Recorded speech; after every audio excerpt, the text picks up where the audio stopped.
Hello बच्चों, let's see this question में data दिया हुआ है कॉलम 1 कॉलम 2।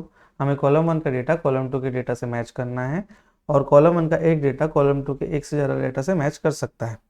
तो कॉलम 2 में हम देख रहे हैं कि hydration energy, hydrated size, ionic mobility, electrical conductance, ionic radius, ये डेटा दे रखा है।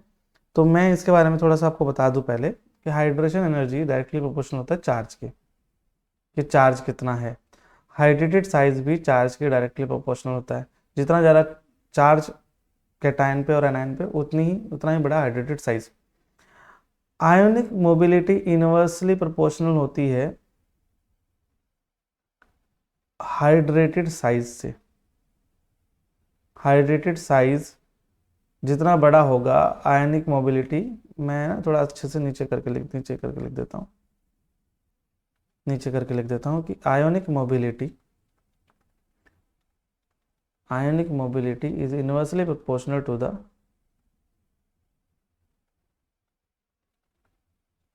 हाइड्रेटेड साइज, और आयोनिक मोबिलिटी और electrical conductance is directly proportional. यानी कि आयोनिक मोबिलिटी जितना ज़्यादा आयन मोबाइल करेगा उतनी ज़्यादा वो इलेक्ट्रिकल कंडक्टिविटी शो करेगा, electrical conductance. Okay, ionic mobility electrical conductance के डायरेक्टली प्रोपोर्शनल है। ठीक है, ये दो डेटा दे दिया हमने। तो ए देखते हैं, F माइनस अगर चार्ज सेम है, देखो F माइनस सबसे छोटा है, F माइनस सबसे छोटा है। इफ चार्ज इज सेम, अगर चार्ज सेम रहता है तो hydration energy is directly proportional to the charge density.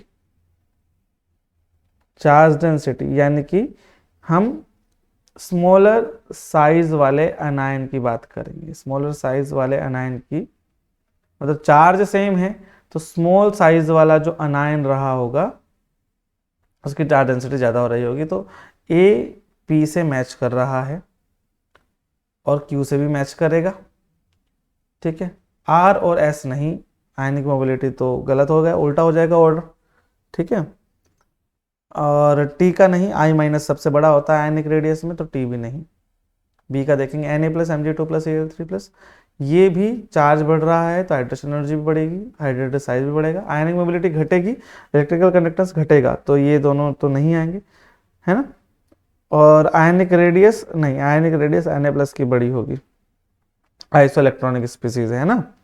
तो बी का पी क्यू हो गया। सी का L I plus N A plus K plus, आपको पता ही है लिथियम सोडियम पोटेशियम एक ही फैमिली में आते हैं, ग्रुप 1, नीचे जाते वक्त साइज बढ़ता ही है। तो देखो इसमें चार्ज सेम है बट चार्ज डेंसिटी किसकी ज़्यादा है। अगर मैं चार्ज डेंसिटी की बात करूं, चार्ज डेंसिटी है एल आई प्लस की सबसे ज़्यादा, then N A plus, then K plus.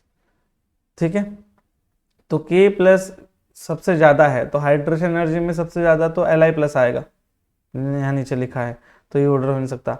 और हाइड्रेटेड साइज में भी नहीं आ सकता, जिसका सबसे ज़्यादा हाइड्रेशन वो सबसे ज़्यादा हाइड्रेशन एनर्जी भी रिलीज करेगा और हाइड्रेटेड साइज भी उसी का सबसे बड़ा होगा। हाइड्रेशन क्या होता है, जब हम पानी में किसी एनायन या कैटायन को डालते हैं तो वो अपने सराउंड में, जैसे कोई कैटायन या एनायन पानी में डाला तो वो चारों तरफ अपने वाटर के मॉलिक्यूल्स को अट्रैक्ट करता है, तो उस साइज को हाइड्रेटेड साइज कहा जाता है। ठीक है, तो सी का कनेक्शन पी से नहीं हो सकता, क्यू से नहीं हो सकता, आर से होगा। आयनिक मोबिलिटी सबसे ज़्यादा किसकी होगी, जिसका हाइड्रेटेड साइज सबसे छोटा होगा। सबसे छोटा हाइड्रेटेड साइज किसका है, देखते हैं एक बारी फिर से। देखो L I plus N A plus K plus, L I plus की चार्ज डेंसिटी सबसे ज़्यादा है, तो यानी कि उसका हाइड्रेशन सबसे ज़्यादा होने वाला है। सबसे ज़्यादा हाइड्रेशन होगा तो उसका size, hydrated size L I plus का सबसे बड़ा होगा। सबसे बड़ा हाइड्रेटेड साइज होगा तो इसकी आयनिक मोबिलिटी सबसे कम होगी, तो yes R will be there. Electrical conductance भी सबसे कम एल आई प्लस का रहेगा। आयनिक रेडियस भी देखा जाए तो के प्लस का ही सबसे ज़्यादा होगा। ठीक है, डी का देखते हैं, C R two plus C R three plus C R six plus, charge बढ़ता जा रहा है, हाइड्रेशन एनर्जी बढ़ेगी। हाइड्रेटेड साइज भी बढ़ेगा, आयनिक मोबिलिटी तो घटेगी, इलेक्ट्रिकल कंडक्टेंस भी घटेगा। चार्ज बढ़ता है तो आयनिक रेडियस घट जाती है, एक ही एटम पे अगर चार्ज बढ़ता है तो आयनिक रेडियस घट जाती है। तो डी का जो कनेक्शन है वो आएगा पी और क्यू का। ठीक है, hope you understood it well, good luck.